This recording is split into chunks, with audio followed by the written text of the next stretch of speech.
thing we're willing to do at BlockApps that probably you see less in the rest of the industry is like figure out how best to play ball with the appropriate authorities that are in charge in Yeah. each jurisdiction. So, like sanctions compliance, right? Like you have to have that as a use case in mind for the blockchain if you're trying to get it to coexist with the legal regime today. So, we saw whatever your opinion of the treasury sanctions on Tornado Cash. Oh yeah. Um, I think sanctions will happen, which means the system to some degree has to allow sanctions to happen if it's to stay on the good side of the people with the power in a sense.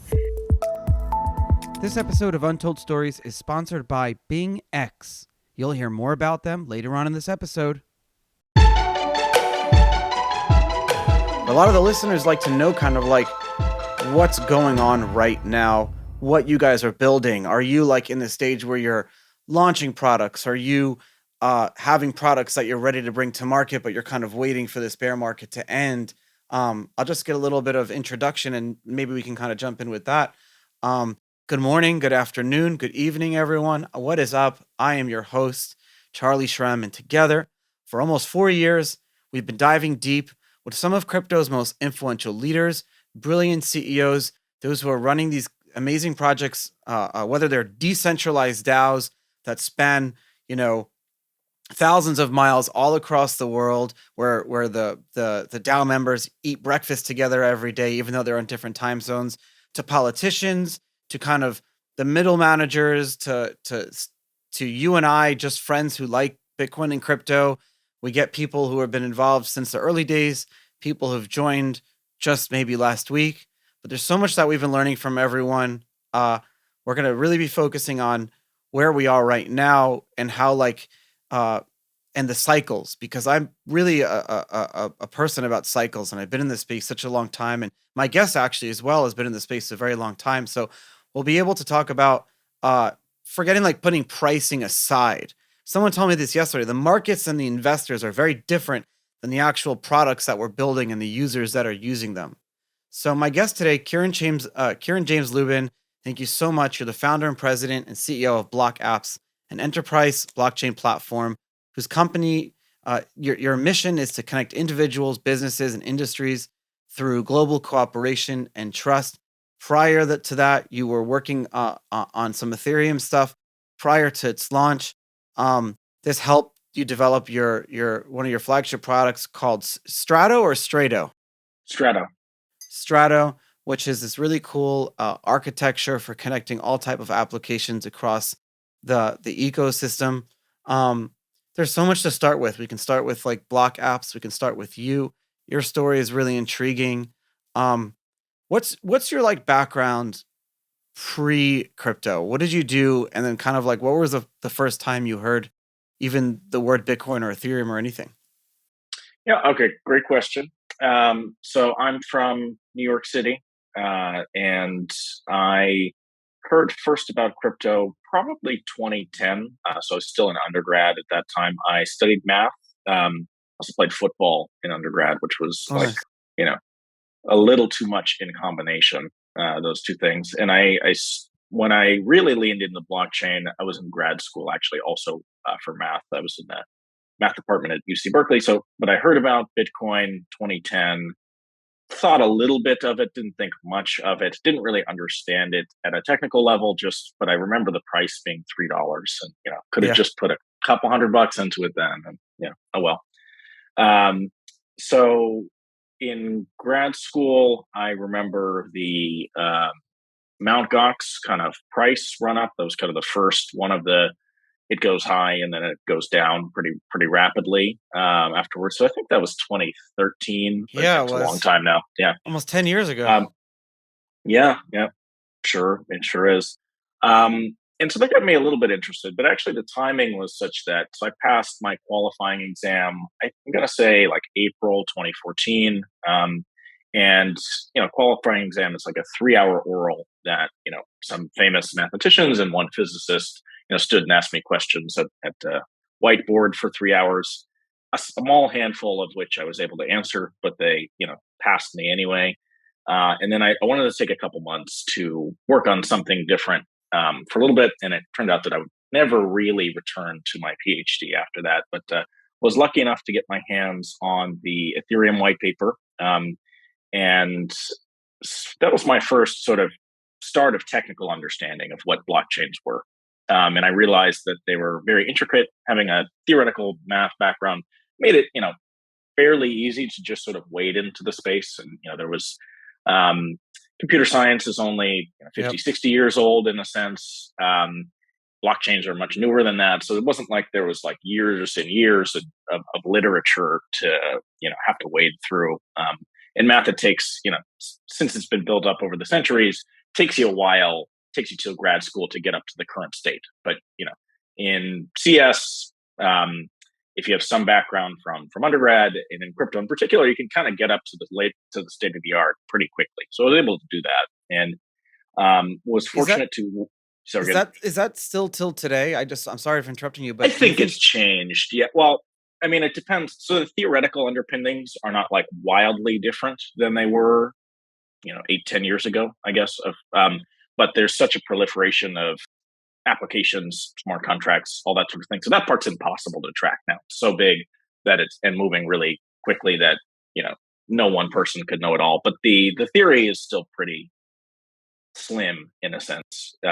You could I think if you were happen to be an academic cryptographer and you wanted to pick up blockchain, it's still like a month or two or something to get up to speed. I think that's true for everyone. I think there's it's still we're still early enough that you could choose to say, you know what, I want to focus and really understand specific type of blockchains, or I want to understand how, you know, how script mining works, or I want to, for Litecoin or whatever, I want to learn, I want to become a master in one niche.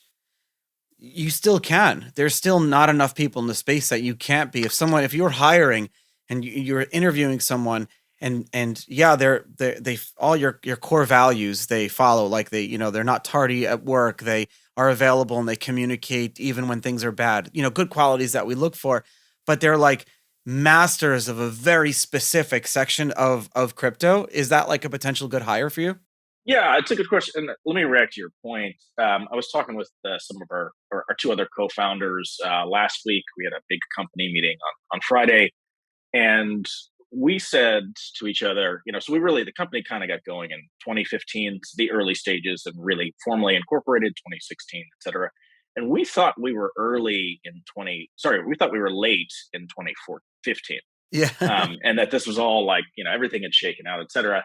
And now it almost feels now like we're earlier than we thought we were, in 2015. So yeah, to your point, as we hire folks, we are not really looking for crypto or blockchain experience. It can help in certain cases, especially as this industry has gotten more mature.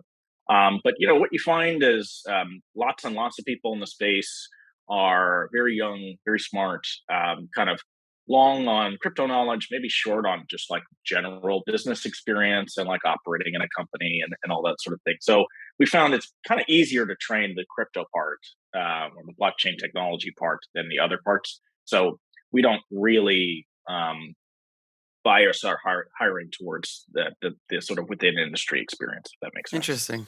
Yeah, because you need like skills that come from that's what I keep telling people. If you have skills that you've mastered in other industries, we need you because we're like a brand new one still. Like you said, being late, we're all about cycles. It almost feels like we go back in time every few years. 2016, 2017, we were like forward. Now it feels like where we are in 2023, going into 2023, and almost feels like we're in the days of 2014 where there's almost no clarity to anything. And it's like if you look at the industry is bringing a lot of product to the markets, but like yourself, if you're focusing on products and services for the rest of the world, I want to talk to you a little bit later about trace harvest, trace carbon, some of the supply chain problems that you're trying to fix. But go back to the early days, and pre-block apps with Ethereum. How did you get your spurs? Okay, good question. So obviously, my father's part of the project, one of the co-founders, and so as I was kind of looking around for something to do that summer, he happened to sort of make a introduction, and I actually got to talk to Vitalik, who I assume I haven't spoken to him in a couple of years.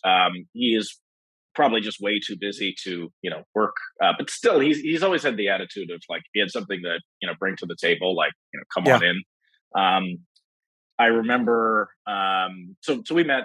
Um, he visited New York where I was that summer, and basically he found that my theoretical background was helpful, especially as we were approaching hard technical problems in the blockchain space.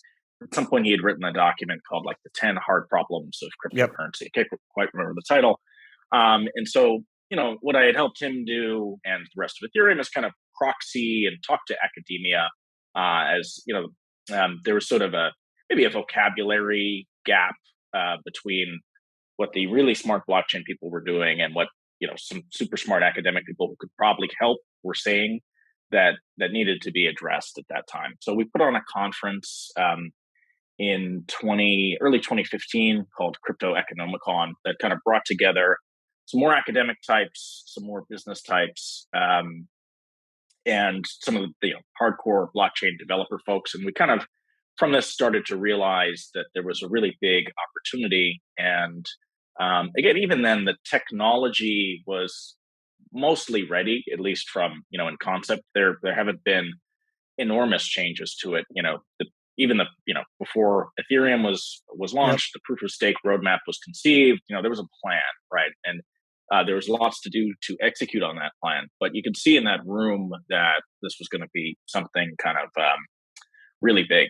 So I worked on Ethereum, mostly with Vitalik, um, for a bunch of 2014 into 2015, and that kind of led me to realize that there was a big commercial opportunity. And I guess my personality, also my co-founders, we've always been sort of bridge builders, where I would say compared to the average blockchain person, I've got a little bit more of a traditional mindset, Yeah.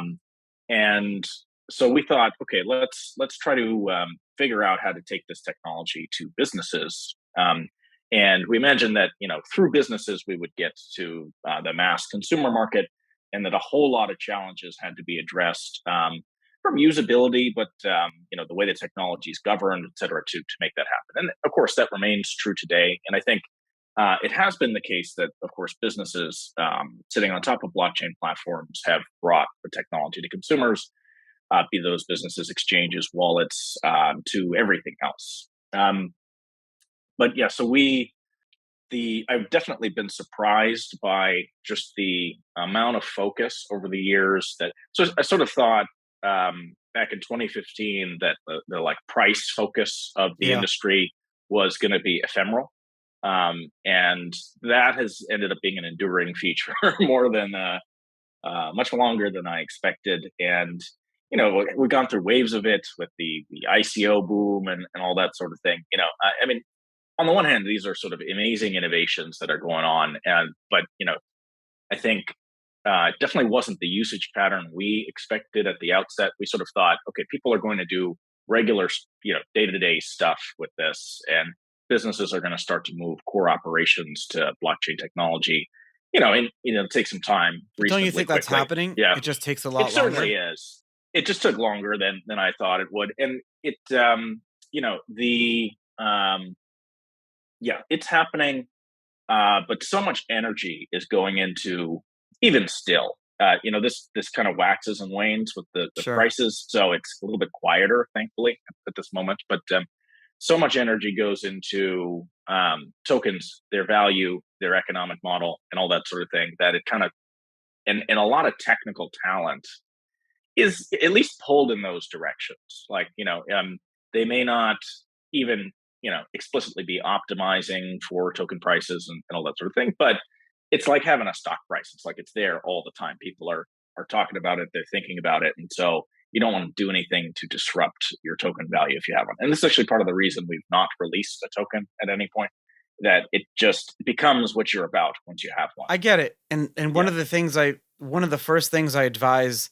many of our clients that we invest in is don't make your token your product. Don't, you know, if you're going to launch a token at any point of the life cycle of your business, whether it's like the first day or it's the 10th year, if your token becomes a product and your very talented people are spending their time on legal and token economics and all these different things, then maybe you need to take a step back and figure out what you're doing.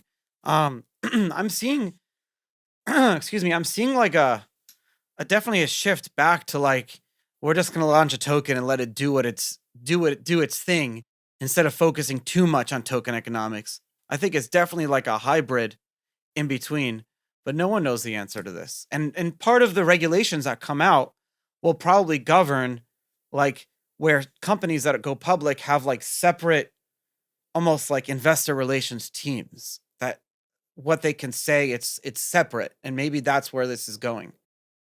That's pretty interesting. Yeah, I think there's a good analogy with companies that go public. And to your point, yeah, it's a whole function working with investor relations. And there's it used to be pretty easy, relatively speaking, to IPO, and then it Yeah. got a whole lot harder.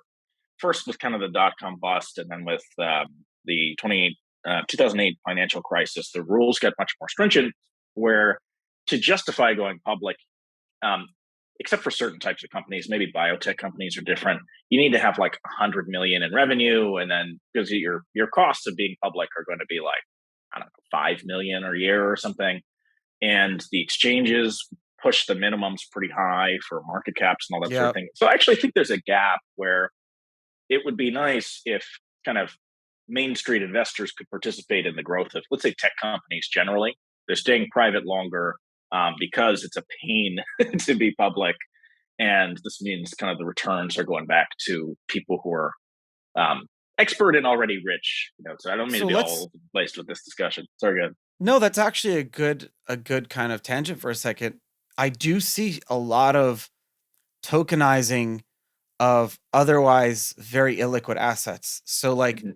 instead of if you're a company that makes a lot of revenue, but you're not just like a good candidate to go public, being able to tokenize 30% of your below the line revenue or something like that.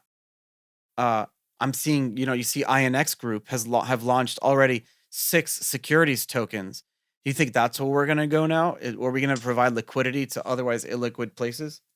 I think so. So this is a big focus of ours. This is a good segue. So in our journey, we first tried to get the software in the hands of the enterprise, working from the kind of platform layer up. And so our platform is kind of based on Ethereum, though distinct, and we helped found the Enterprise Ethereum Alliance to help kind of standardize any of the additions we made to the protocol.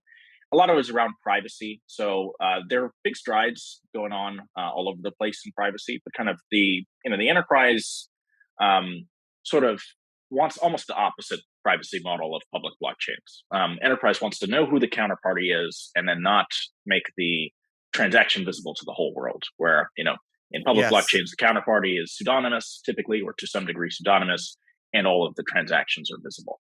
So while our stuff is all compatible with the kind of normal operation of Ethereum, we also support that second mode of operations. And a lot of the early years of the company were like making it work um, for the enterprise model. What we found in doing that is we unlocked, a variety of use cases, and that kind of the commonality between them was a focus on real assets or real products. They could be like food products. And where there's a transparency challenge of some kind. So it could be that you've got an illiquid process, and that makes settlement slow. Like an example near and dear to me, I've experienced this once at this point: home buying. Right, Yep. like you have to spend a whole lot of time. Basically, you don't trust the asset, so you got to get it like manually. And so forget the part before the sale, before the offer is made is okay. I mean, there are big broker fees that Sure. go to folks, but after, it's still like a 60-day settlement because you got to go get someone to check it out. There's bank underwriting. There's all this manual stuff that in theory could have been done before. And it hasn't happened yet. And that, all happens after the sale is basically agreed to. This means that, you're taking more financial risk on a home. If we're a little more liquid, if you didn't have, a 90-day close if you wanted to. People would probably buy and sell them more, and you'd be, just probably have better functioning real estate markets. So we've had a couple customers that work on different aspects of that use case, from fractionalizing, equity in the Yeah, homes, I love that. to yeah. So I think, right. So real assets way bigger than called crypto native assets at this time. And I guess land is the biggest, but the real world value of things is something like between 5 and 800 trillion. I don't remember It's exactly. insane. Yeah, and it varies by day, but crypto assets are maybe 2-3 trillion today, something like that. And so I think this technology, the rubber will really meet the road when we take it to real world stuff and get that to work better at scale. And it's our mission as well. Um, we're kind of trying to be a bridge between the amazing technical innovation that's happening in the blockchain world and the practical application. Um, and so what's been interesting as far from a use case perspective is, in theory, you could do everything, right? Yeah. In theory, you could be trading public equities, on blockchains. There are huge volumes of that, but there isn't much need there, at least at this time, in the sense that a lot of those markets that effectively no fee, there might be, fees hidden in market spreads and that sort of thing. The volumes are huge. The settlement is like a couple days, but it's not like 90 days, Yeah. right? So whereas if you go through venture financing, another near and dear example, right? Like the time between everything is in principle agreed and like getting the money can be like 45, 60, 90 days. Sure. There's all these, check boxes that need to happen. And lawyers, whenever you got lots of lawyers like negotiating contracts, it's an indication that, maybe the market works, but it's not as efficient as it could be. So absolutely, we're big focus for us, and I think everyone else is um, illiquid assets, but illiquid assets where there's a kind of a transparency cause, where you've got a bunch of people going in and appraising, and you've got brokers and escrow agents, and all that sort of thing, that are making the other parties get comfortable to do the transaction. That's an That's like interesting basically what point. they do. Yeah. So if you have Sorry, go ahead. like an inspection company that's covering like half of a state, there's like a huge inspection company here in Florida. If this inspection company starts issuing their inspections as almost like an NFT that's associated with the home, then at least 5 years down the road, now you're building like history. We're building a blockchain. Like blockchains, it almost goes back to the trilemma of decentralization. You can't just like launch a blockchain and be decentralized and distributed and secure on day one. It takes time. So potentially it takes a road. Even Ethereum, it took years, right, to prove out its immutability. It's Bitcoin too. People don't realize that Bitcoin had hard forks in the early days. It had problems. It almost crashed twice. Satoshi had to stop the network and fix it. It was a whole thing back in 2010. I don't wish to go back to those days sometimes. It was scary. But when it comes to these type of real world examples, we have to just start because it's going to take a time. It's going to take, like you said, with you're seeing it with supply chain things, with different luxury items. You're seeing it with bananas. We're seeing it with bottles of wine. I was in a winery that had like 1 million bottles in a basement. And they're like, every single bottle now exists on a blockchain, a private one that we're experimenting with. I'm like, how cool is that? I didn't even come here for that. Came here to drink the wine. It's like it's happening very slowly. Yeah, and the thing is, a lot of that. One of the other problems we're trying to solve. So in the early days of the BlockApps business, we would give, let's say, some giant company and its suppliers like its own blockchain, because that's what people really wanted then. They were used to adopting Sure. technology in in a manner that they were accustomed to. So we manage our own databases. Why would we not manage our own blockchain? It was sort of the attitude at the time. There was something to be learned from that. I think they mostly, big companies in particular, still just largely don't use public blockchains. There are a couple cases that are coming up now. It's getting more accepted, but sometimes you have to meet people where they are, Sure. and this worked well. But what you find is that it has some governance challenges, basically, so that competitors don't want to join each other's competitive blockchain, and it's difficult to scale. It's hard for one company to say, "Hey, get on this IT system that I'm going to require to use." You see some of it. You see like the Walmart example, but so far as I can tell, that in the end maybe didn't have as much legs as lots of parties hoped. We've seen in our business as well, the ability of whales, so to speak, to influence the value chain is significant but limited, right? And so we started to move everything to a setup that looks, I guess I would call it public permission. So where basically you don't have um, really heavy influence by single players. We work with some of the larger blockchain consortia, like the Blockchain for Energy Consortium is it's got ExxonMobil, Chevron, Schlumberger, et cetera. And that model is kind of closer to the long-term vision, but I really think these systems need to be pretty participatory. So to your point, as you're working out the use case, private blockchain, totally private makes sense. But at some point, you need to know where those bottles of wines go, especially if you were, say, a wine collector and you're not Yeah. going to drink it, and you might even leave it with the company who sold the wine to you because they can store it better. And then, 5, 10 years from now, if it was really good vintage, you might turn around and sell it to a party that they're not aware of. And so in an ideal world, everyone is on the same chain Yeah. already, so that there just aren't kind of liquidity limitations or missing people from the loop. And so, I think something what we're working on, and we've just announced our public permission blockchain. We announced about a month ago, which is called platform's called Strato. The network's called Mercata. So Strato Mercata. It aims to kind of close these two gaps where there's a whole lot of real world business activity happening on permission blockchains where, again, people have valuable bottles of wine. People are settling invoices Sure. with their suppliers, et cetera.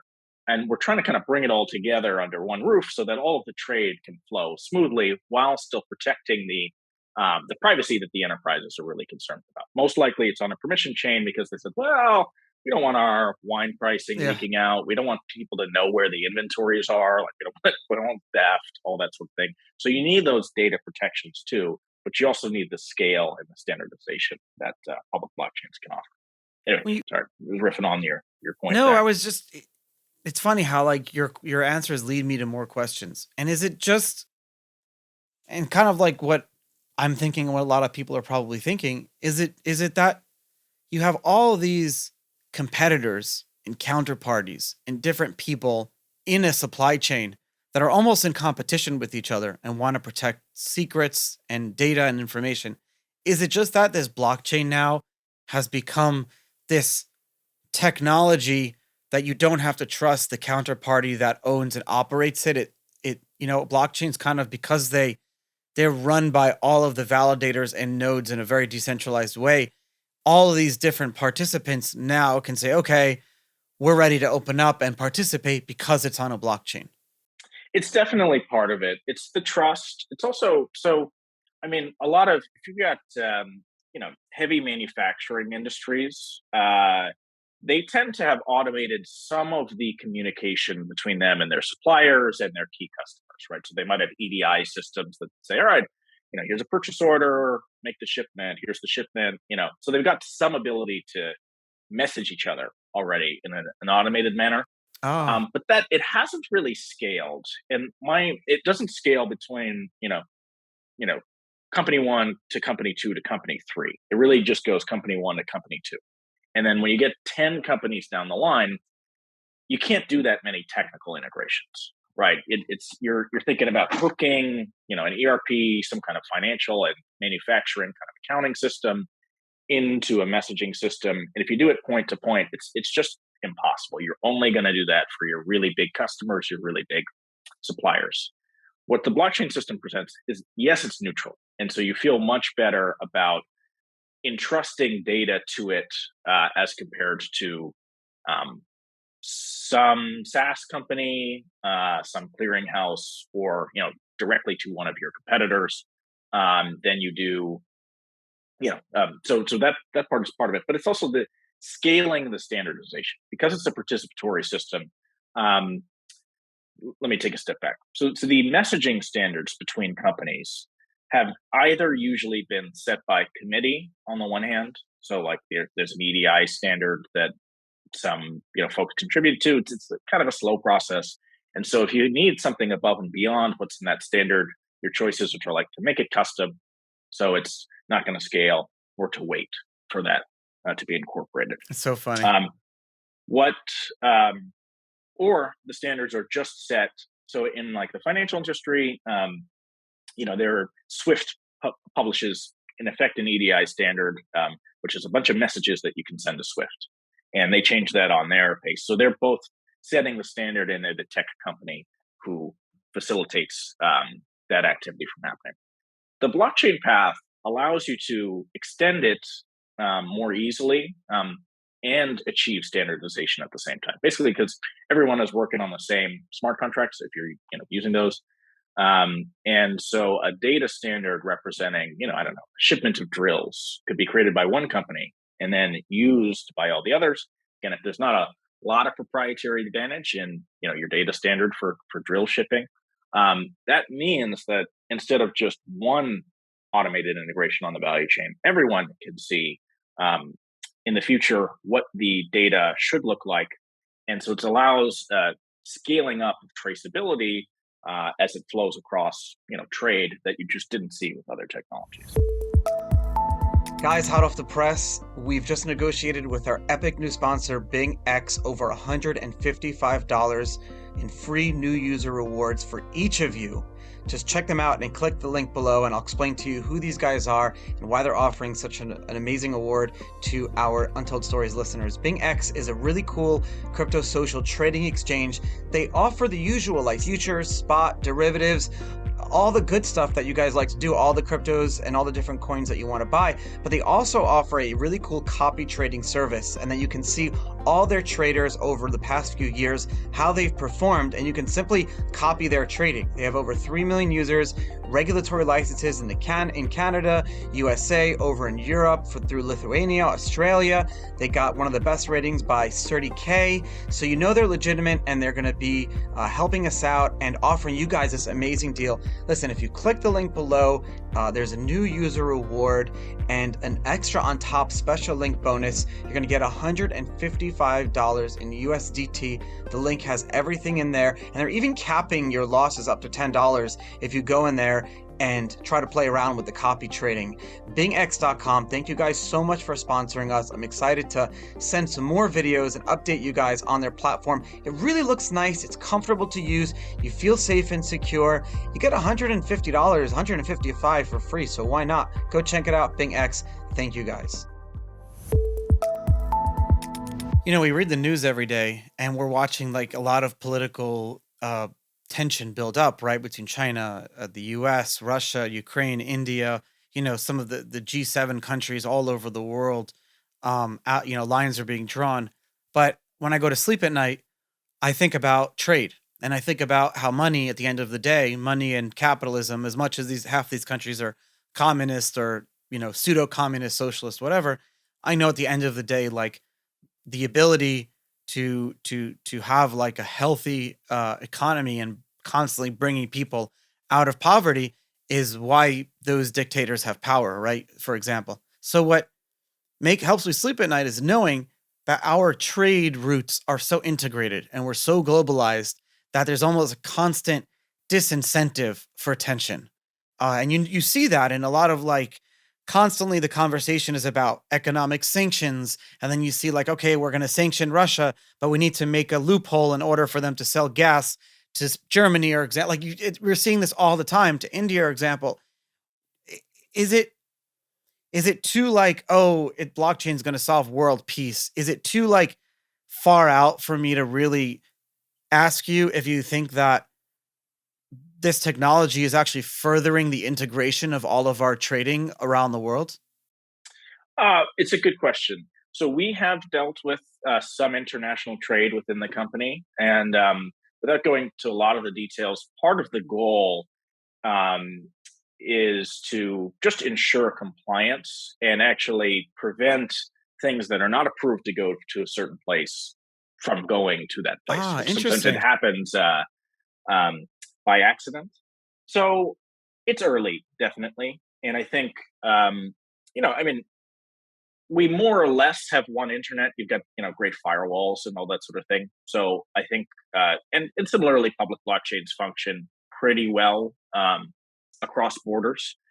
I do think what we're going to need, and I don't know exactly how it'll shake out. One thing we're willing to do at BlockApps that probably you see less in the rest of the industry is like figure out how best to play ball with the appropriate authorities that are in charge in Yeah. each jurisdiction. So, like sanctions compliance, right? Like you have to have that as a use case in mind for the blockchain if you're trying to get it to coexist with the legal regime today. So, we saw whatever your opinion of the treasury sanctions on Tornado Cash. Oh yeah. I think sanctions will happen, which means the system to some degree has to allow sanctions to happen if it's to stay on the good side of the people with the power, in a sense.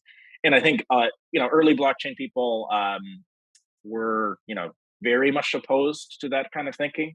And I think it's changing, right? I think we realize it's a technology could be used for all manner of purposes, and that we have a better shot at omnipresence if we kind of make sure to work well with the appropriate um, regulatory law enforcement, et cetera. Yeah. Of course, some regulations make blockchain harder, which is a shame, and I hope we can have like an open dialogue on that. Like going back to your example of issuing private securities, there's sometimes even if you're to issue a security on the blockchain, you there's for a private company there tend to be a capped number of investors in that Yeah. private company. So, I think there Like were 6,000 2000. participants Yeah. in the Ethereum launch, and right, that would have been prevented by that rule if you treated it as a private security, even if you checked that everyone was accredited and all that sort of thing. Interesting.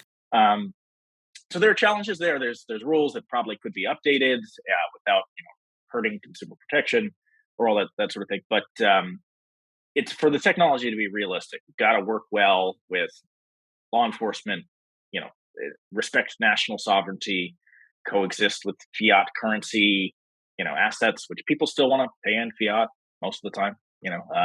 That may change, but hasn't yet. And so, going back to your point, I think it'll help. I think it'll streamline a lot of the. There is still some friction in trade Yeah. out there, so But I much so that we have. Sorry, good. no, you finish. You finish. Yeah. We have a lot of Uh, friction. there's a lot of friction in trade, and so there so much so that there are um, pretty big businesses for banks to help facilitate cross-border trade, and they tend to be really large trades. But basically, if you, I'm going to explain the cross-border trade finance use case, but like if you're a big manufacturing company and some company in Sri Lanka that you don't know wants to buy a whole lot of your, let's go with drills again, um, you may not be able to assess their credit worthiness. Are they really going to pay you when you deliver the drills? And so on your side and on the other side, you kind of let the banks extend credit to make that transaction happen. Interesting. And it's a complicated process that I don't really understand, but um, I think it's possible to heavily trust in a system as opposed to kind of more of a real world calling and sending documents and underwriting process, and that could lower the barrier to entry for trade finance. So for trade finance, people are looking at usually like it's only worth it to the banks to do this if you've got 5, 10, 20, $500 million trades happening that they charge a big fee on because there's a lot of paperwork and all that sort of thing. If you can make it more automated, you could do more trades and lower the barrier to entry to smaller companies that um, might only have $200,000 orders as opposed to $5 million orders, and that would so there'd be more cross border trade. Tends to mean, to your point, less likelihood of Yeah. global conflict. So I'm hopeful on that, but it's a tool. It's a tool, and it can actually be used to be more effective at working with the current regime, driving out costs, creating whole net new opportunities, but also helping with the compliance with the law that's so complicated internationally and always It's changing. It's so interesting actually because you said like it's crazy that we ended up with one internet, right? And like going back when the internet really flourished, going through its mass adoption stages, we weren't living in a super globalized world back then. In fact, it was the opposite. How the hell did we end up with only one internet? Oh yeah, that's a great. Well, yeah. That So was like a if you're theoretical asking question. me, Yeah, I yeah, don't yeah, even it's strong. So it's a network of networks, right? Like every enterprise has its walled garden internal network, which is totally necessary and great. But thankfully, they were kind of all forced to interoperate with each other. I think just due to convenience, basically. Like interesting. I So don't cool. really I'm young enough to barely have a memory of this, but I think at one point people were really worried that AOL, we need to trust bust AOL. This is a walled Yeah, I garden remember that. proprietary internet.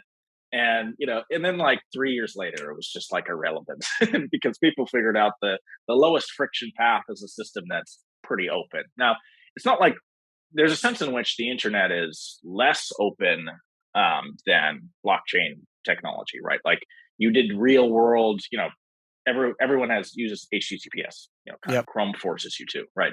So someone on your website, or you don't get the lockbox, has done a check that you're a real world entity and you've registered, etc. I think this is, at least to a certain extent, probably a good thing. I think like Yeah. a lot of bad is eliminated by that, and the downsides are pretty minimal. It's like, you know, you have to have a company, or you put it in your personal name and you pay a couple $100. Like, and I don't think there's anything in the early blockchain days. People thought like domain registrars were evil, and it's like, nah, Really? they're doing something. I think so. I don't Yeah, know. I heard that. Like, You I remember remember that? growing up, like the big bad DNS or whatever. Yeah, like GoDaddy was the reason GoDaddy was got so successful is that they came off as like the friendly, easy to use one when the rest of them were very like tech heavy. Yeah, yeah, exactly. But in any case, so I think um, just watching the space, there's a lot that's going on in the public blockchain world that is totally net new and amazing technical innovation. But also, we're going to end up needing to take current real world practices in a whole lot of areas for security, for risk controls, for compliance, etc., to make blockchains work well with the legal system and kind of merge the two, basically. And it's a lot of what we do at BlockApps. But I'm seeing general awareness of this idea kind of pop up Sure. in the space, but it's still early on it. And I think, to your point, as you start to deal with real physical stuff, um, you code as law is doesn't apply as much anymore. Like there is governing law for how you sell a home to someone that the blockchain has to respect if you're going to make that transaction happen on the blockchain. But I think that's where the big opportunity is. So that's a lot of what we're working on. I appreciate you taking the time and coming on the show today and talking to us about it. Um, how can my listeners follow up and follow you? Yeah, great question. So websites, blockapps.net. I'm reasonably active on LinkedIn. Also, you can just kind of search my name. I'm going to try to do more, be in the public, do a little bit more blogging and all that sort of thing as the next year or so. So LinkedIn came I will. back. I don't know how they Yeah, yeah, did it. It came back. I thought it was hanging on by a thread, but I've been using it more lately too. yeah. It's not bad. It seems maybe it's because it's about businesses. Social networks, despite having really strong network effects, they seem to go out of favor every 5-10 years. But LinkedIn seems enduring, at least for the time being. Yeah. Everyone thought Yeah, business was boring, and so no one really tried to go after the LinkedIn model, but they just kept at it and they exactly. focused on one thing and did it really well. And it just goes to show you it's really great. Anyways, Karen, thank you so much for coming on Untold Stories today. I appreciate it. Thanks for having me. You have a great day.